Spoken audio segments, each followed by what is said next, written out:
This is Innovation Connected, coming to you from the World Economic Forum in Davos, a podcast by Tenity. My name is Max. I'm a venture partner of Tenity. I would like to welcome my esteemed guest. We have Carman from Hong Kong and we have Sam from the UK. Welcome. Maybe you can do a quick intro about yourself, about your personal career. And yeah, please, Carman. Hello, everyone. Thank you for having me here.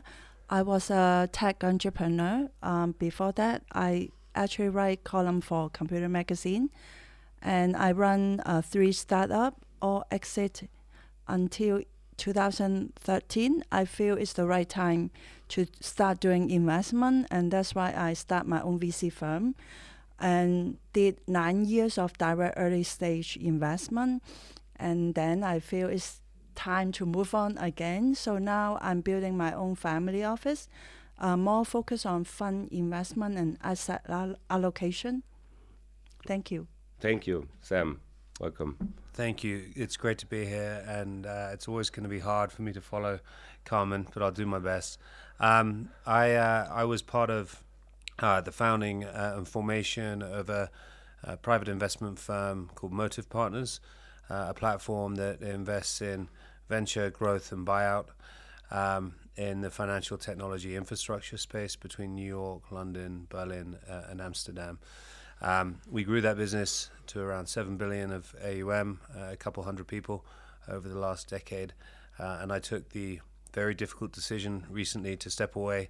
I remain invested at the GP and as an LP, but I'm no longer an employee. So using my time differently, and one of those areas of focus is OPUS, which is on a journey to become the world's largest and leading community of founders from idea to Series A, which is a business that I formed with a number of people, including my good friend who would normally be here with me in Davos, Princess Beatrice, and another set of esteemed board members as well.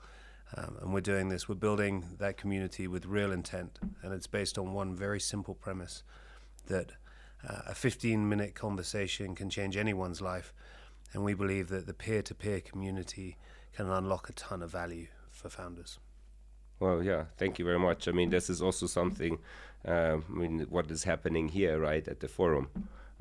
Maybe you can quickly say where you came to the forum, and what is your impression so far, Sam? Absolutely. This is my 12th year being here. I'm here in a less official capacity as I normally would be, more in the fringes than an official delegate. But when I first came here 12 years ago, I was young. I was 25 years old. I definitely stood out in a sea of very seasoned executives. The first conversation I had was with 2 very well-known people, a husband and wife couple who are great friends of mine now. And I won't name who they are. You'll know them. They changed the world that we live in. And over the 12 years from that first meeting, I ended up doing loads of stuff with them. They sat on the boards of a number of companies I'm involved in. We've invested in things together. They're investors in OPUS. Mm-hmm. And that's a perfect example of why I'm here. I've brought a delegation of 30 founders to the forum this year. And it's that simple belief that access and opportunity in that one chance moment can totally change the trajectory of a founder's journey. It worked for me, and I hope it works for the hundreds and thousands of founders that I'm going to be bringing to places like this over the coming years. Yeah. What is your take on that, Carman? I mean, for the forum, do you agree on that this is where magic is happening, butterfly moments are created? I think so. Actually, it's my first time to Davos. Oh, okay. Wow. Yeah, so I'm a baby here. And it feels very interesting because I travel around the world to do speaking for more than 10 years. And I found that most of the other events is like 1 or 2 main events at most, and then side event are parties. But here is like different level of events, could be government or corporate or private company or NGO. And that's why within 1 week, you can participate in different events and meet different people. and it's very good if you want to explore something new and also meet interesting people and also learn something that you didn't aware before. So I found that Davos is very unique in this aspect. Yes. Okay. And did you meet interesting people? Yeah. Okay.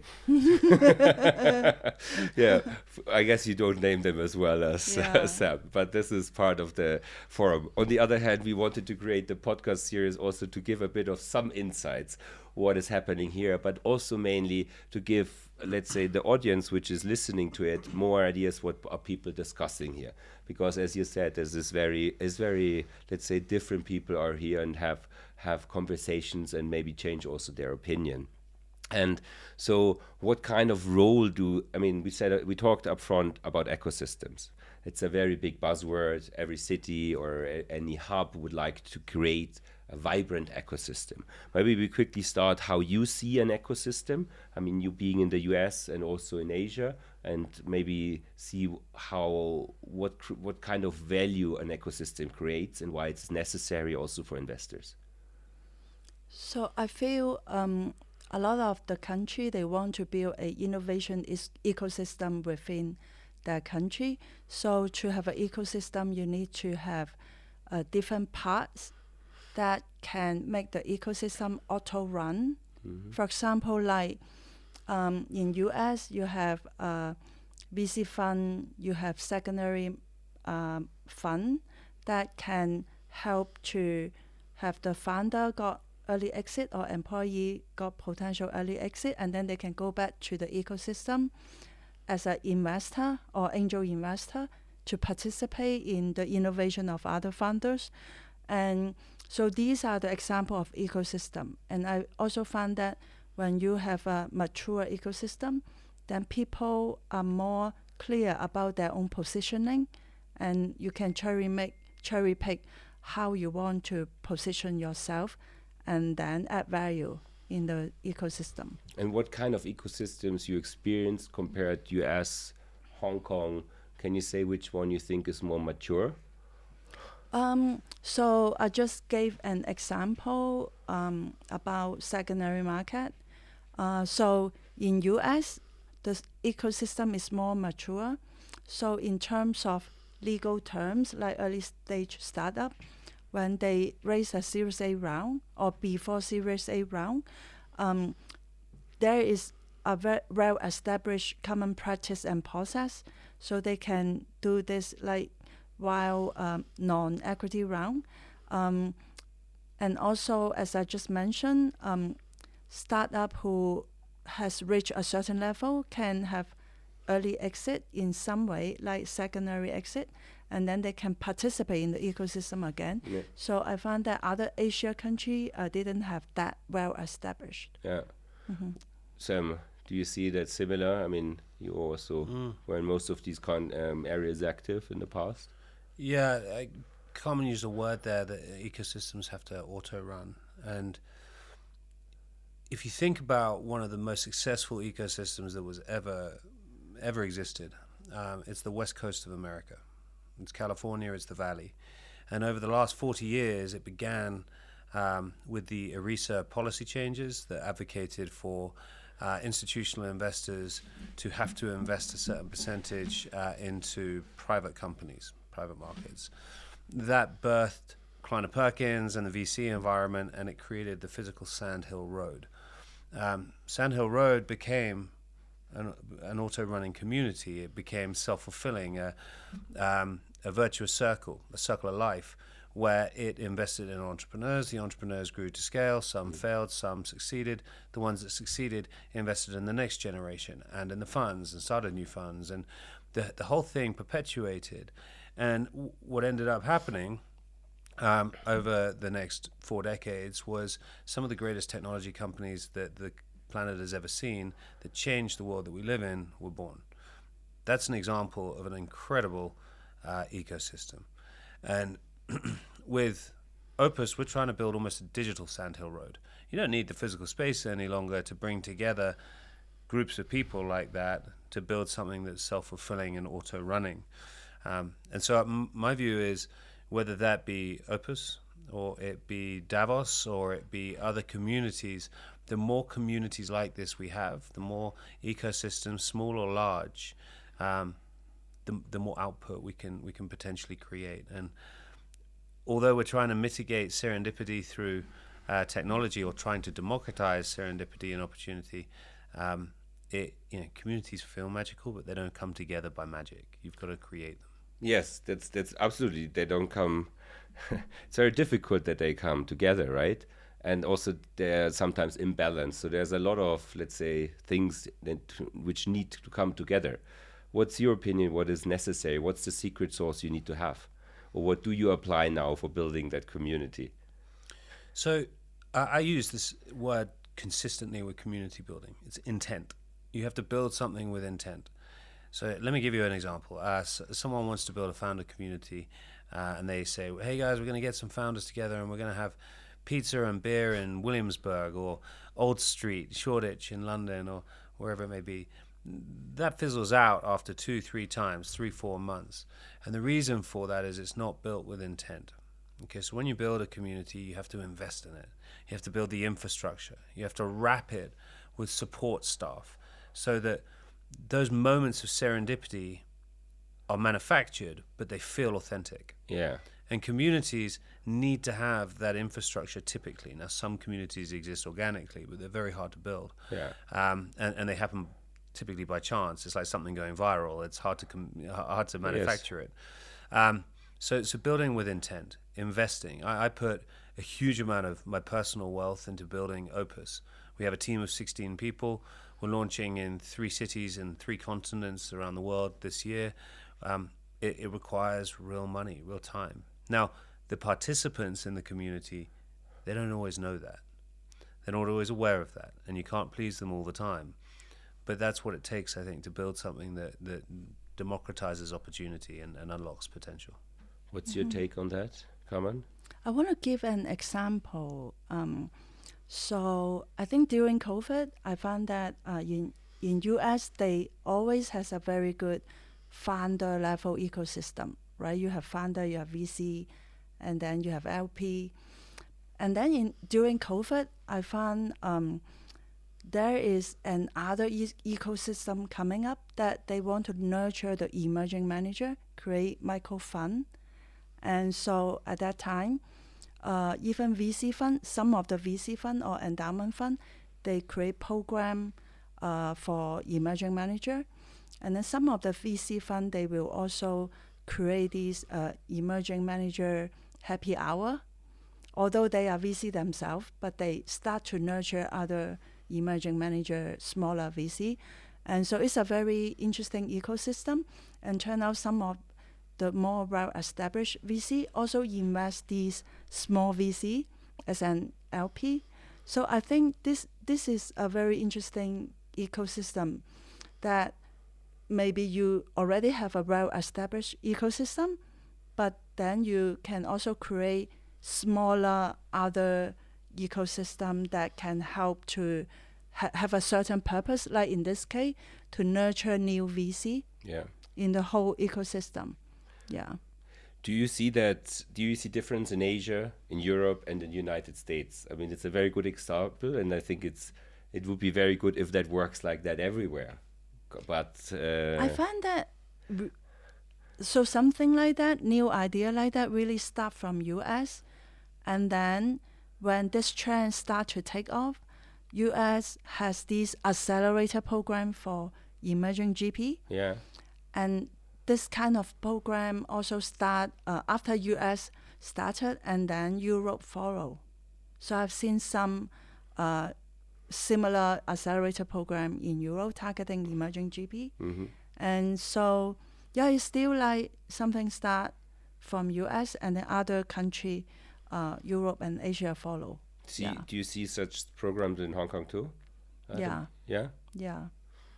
I mean, maybe what you said before, this is like a give and take back. So the ecosystem, you become a founder, you could sell shares or in secondary market, or even you just exited. Yeah. In Europe, we have not seen, I mean, a couple of, let's say, founders or people who did exits invested then in, I don't know, real estate and to public equities and just that never again, because so I'm not sure that it's a cultural thing as well, right? To keep up such an ecosystem, and it's not easy to raise funds in Europe at the moment. What's your both experience on the European market and also fundraising in the European market? I'm not sure about the fundraising in European market, but when I exit my own third company in 2013, it was also very difficult to start a fund, right? I start my own fund in 2015 after I did angel investment for 2 years with a very good track record. But even by then, it's not easy to start a fund or do any kind of fundraising. Yeah. So in general, fundraising is difficult, right? Always difficult. Always difficult, but Yeah. probably more difficult in some countries as in others, don't you think? Kind of, but in some country, they also have government money that may not be available in other country. Absolutely, absolutely. But that's an advantage actually from the ecosystem then there, probably. I mean, how do you would like to solve that funding problem Europeans have at the moment? I don't know how to solve it. I think fundraising is always hard. It requires a lot of shoe leather, and it requires trust and time.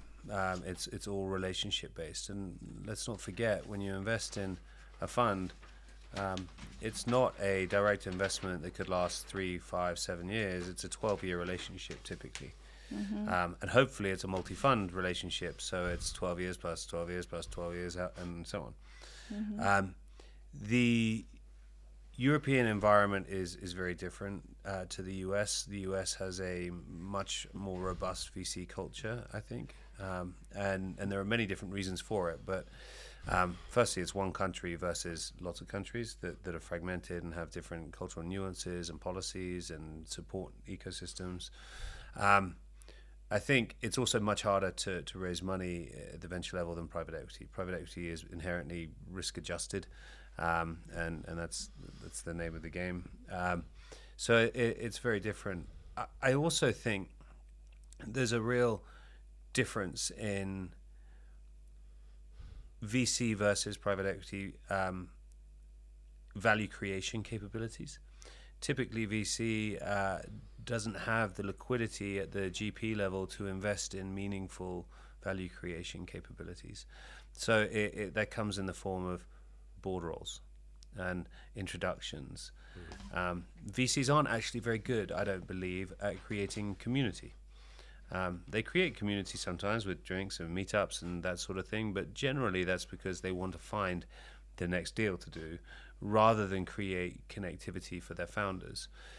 Private equity firms typically are better, not perfect, but I think the investment professional can be a really important catalyst for strategic planning, management of performance and tracking against a plan, and being the connectivity between a portfolio ecosystem.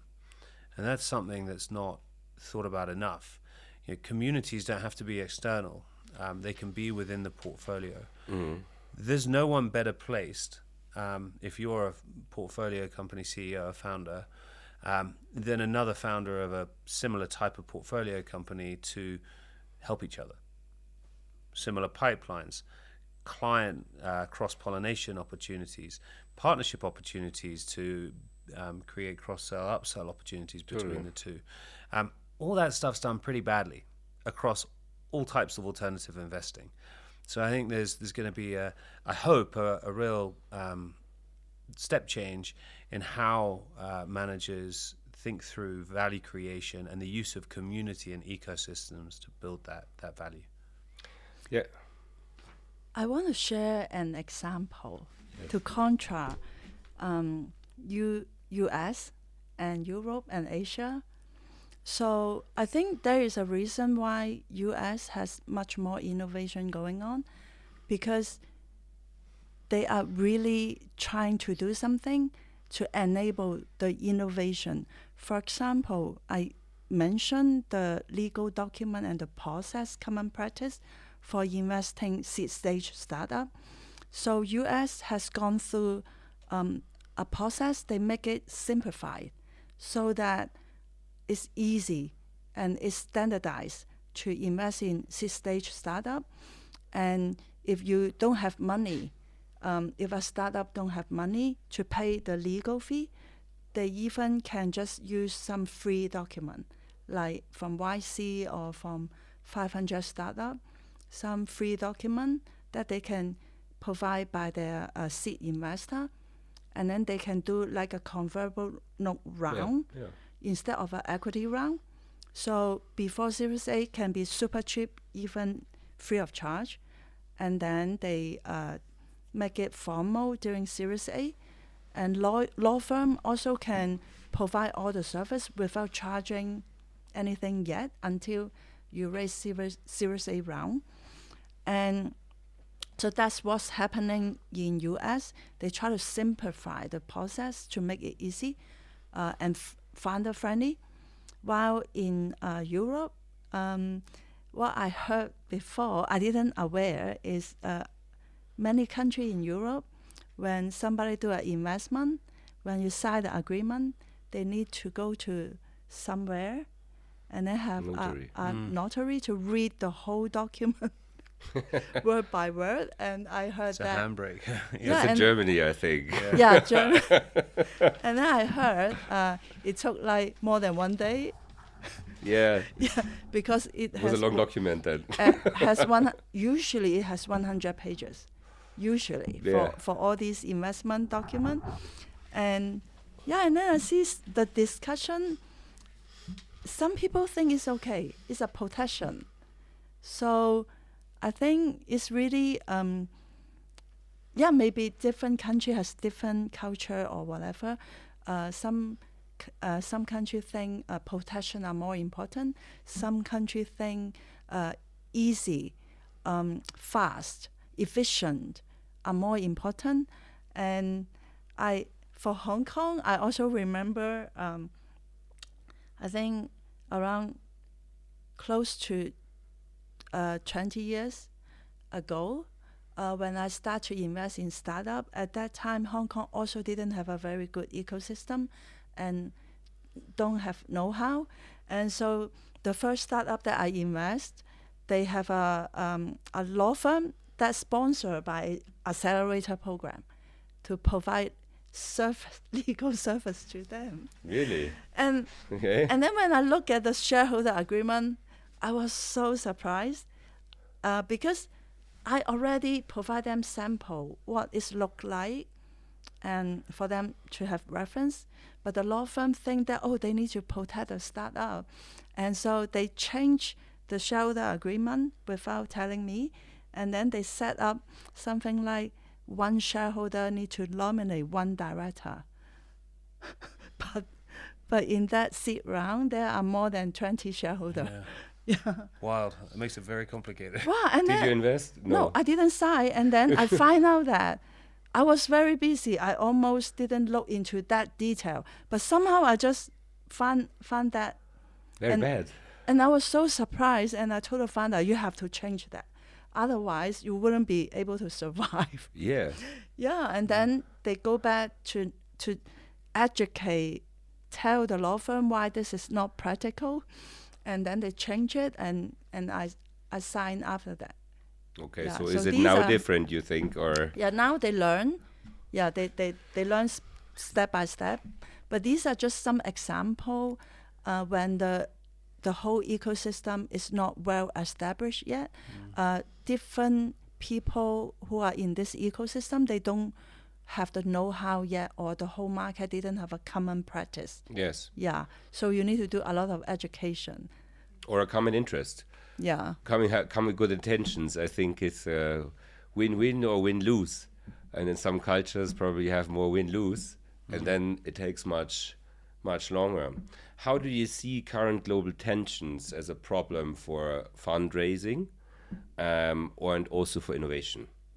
Maybe you we'll see. I mean, we have the inauguration currently in the United States. There's currently wars or other, let's say, clear tensions going on, which leads to more dividing the world. But how is that for investors? And how is it for also potential markets for startups who invest? And if they can go either this way or that way?